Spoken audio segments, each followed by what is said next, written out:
Half a meter. You might think real danger starts several stories up, but there's a catch. Imagine coming home from school. You drop your bag, bend down to pet your dog, and catch your foot on your own shoelace. But then, you open your eyes on a hospital stretcher, surrounded by cold lights and worried doctors. No blood, no screaming, just half a meter of height. But there's something hidden in that short distance that makes it far more dangerous than it looks. At this level, your body carries very little kinetic energy. Think of dropping a tennis ball. It bounces and scuffs, but it does not shatter. That low energy doesn't spread if the body doesn't know how to fall. Most people instinctively throw their arms out with locked elbows. A fatal mistake. A stiff joint turns impact into a direct fracture. And despite how dangerous and common these falls are, most people don't know how to fall. Let's start with children, because they actually do it better than adults. Their center of mass is lower, their reflexes are sharp, and their bodies are constantly in motion, making them more impact flexible. Oh, and if you are older or have fragile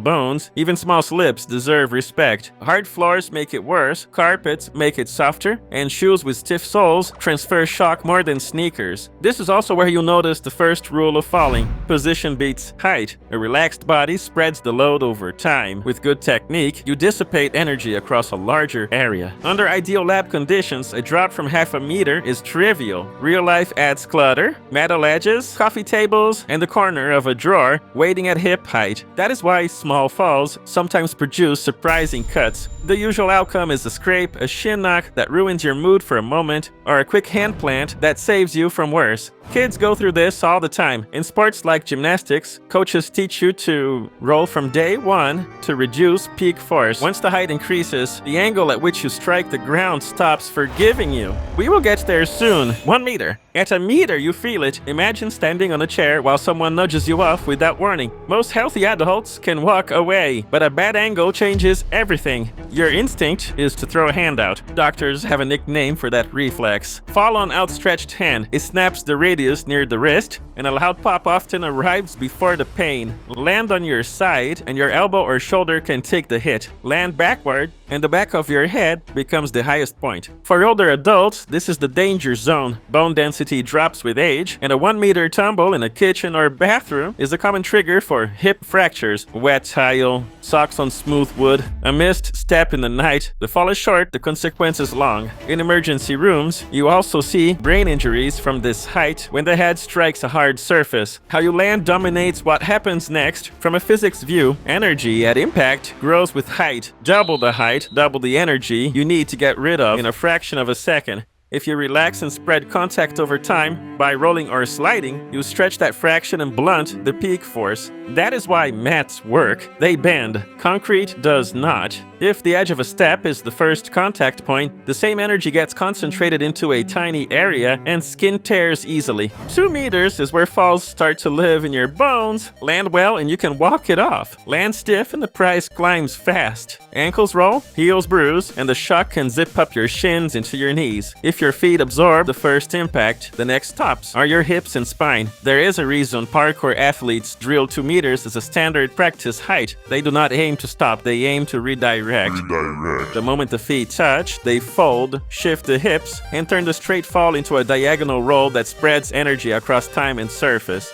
On grass, that roll can make 2 meters feel almost playful. On concrete, it turns a hospital visit into a loud exhale and a bruised shoulder. Without good technique, the risk changes flavor. Tibial plateau fractures, those cracks at the top of the shin bone, show up when the knee locks on landing. The pelvis can take a heavy jolt if you fold at the waist and slam the hips. None of this is fatal under normal conditions, but it is the level where you call someone to drive you home instead of brushing it off. 3 meters raises the stakes again. Think of the height of a basketball rim. A clean feet first landing on a forgiving surface is still survivable, but internal injuries start to appear in the statistics. The body does not absorb the hit as gracefully anymore, and your margin for error narrows. Lung contusions can occur when the chest slams and the shockwave bruises the tissue. Small abdominal bleeds may not be obvious in the first minutes, which is why rescuers watch for rising heart rate and pain that creep instead of shouts. Falling flat on your back from this height puts the spine at risk. You can compress vertebrae even if you do not break them.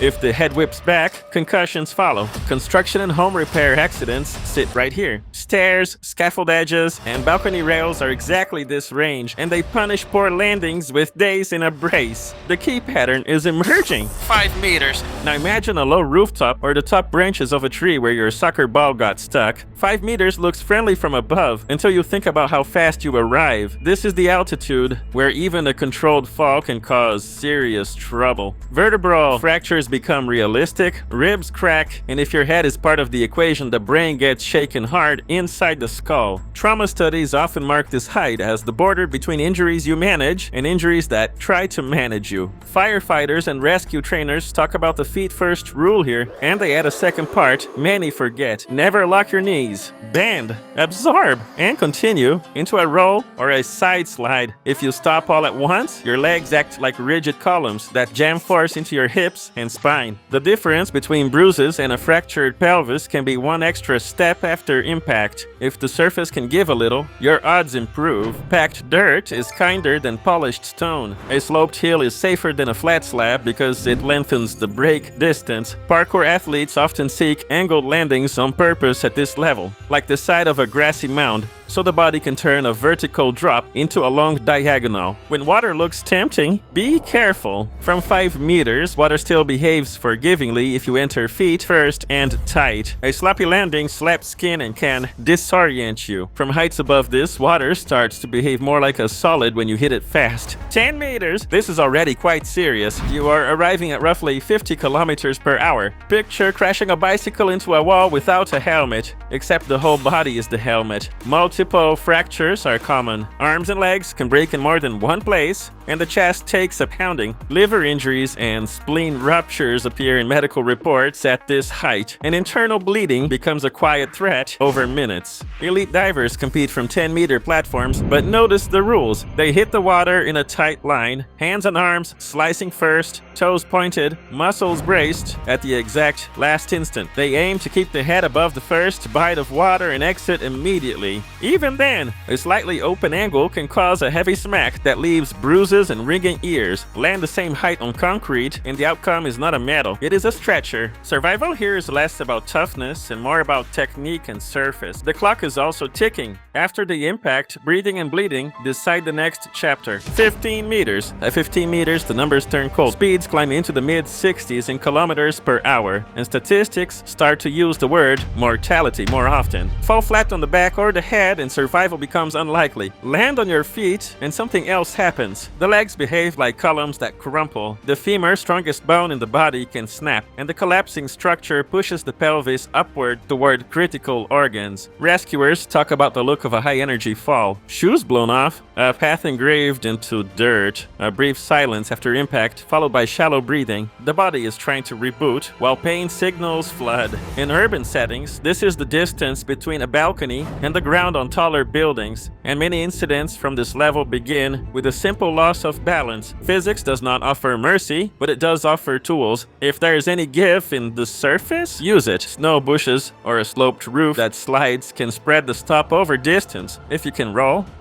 If you can twist slightly to save the head and chest, do that too. People who survive at this level often did two things at once without overthinking. They relaxed mid-air, and they accepted a messy landing that protected vital areas. You also start to see chest collapse injuries, ribs fracture in sets, and the breastbones can crack. Breathing turns painful and shallow. Emergency teams check for flailed chest, a section of ribs that moves opposite the rest because it predicts trouble. 25 meters, now we are at the height of an 8-story building. Impacts approach 80 kilometers per hour, and the body faces forces it was not built to manage. The thorax can fail as a unit. Big blood vessels can tear during the abrupt deceleration. The brain is at risk even without a direct head strike because it lagged a split second behind the skull and sheared tiny connections. Only exceptional survivals appear in medical literature from this level, and they come with patterns. The environment helped, The body was relaxed, and care arrived fast. Cliff divers sometimes enter water from over 20 meters, but they use a razor-straight posture. Enter feet first, and accept that even perfect entries bruise organs and can cause whiplash. Miss the angle and the water hits like a car crash. Land on land and there is no cushion at all. Everything from this point forward leans on luck and physics working in your favor. 45 meters. 45 meters pushes you into a realm where the environment decides almost everything. Survivals tend to include words like branches, deep snow, or soft mud. Picture a skier in Canada tumbling over a cliff. Reports exist of falls around 40 meters that ended with the person half buried in fresh powder. Their body was loose, the snow was deep and unconsolidated, and the slope allowed sliding instead of stopping. Remove any one of those details and the story ends differently. In forests, tree canopies create a strange safety net. Hitting 100 small branches sounds awful, but each one steals a sliver of speed and spreads the stop over time. The trade-off can be broken limbs and cuts everywhere in exchange for a heart that keeps beating. Rescuers approaching a fall from this height look for indirect signs, a long trail of broken branches, or a trench in snow. A bounced landing with multiple impact points leading to the final stop. These clues predict better chances because they mean the energy was spent in stages. 60 meters. Around 60 meters, you are entering the terminal speed zone for a typical human posture, where falling faster becomes harder because air resistance pushes back. Beyond this, the surface and your position run the show. Falling through canopy, down a steep snowy slope, or onto a massive stunt pad can stretch a stop across seconds. Hitting sun-baked dirt or concrete delivers a single brutal answer. Orientation changes everything. A spread-out body meets more air and slows a bit. A head-first dive cuts air and can be faster. Clothing matters. A puffy jacket drags more than a tight suit. Skydivers exploit this, switching postures to control speed. You do not have that luxury if you were not planning to fall. Once speed flattens out, the key variables are how gradually you decelerate and whether your vital organs avoid tearing during the stop. The rest comes down to rescue, time, and luck.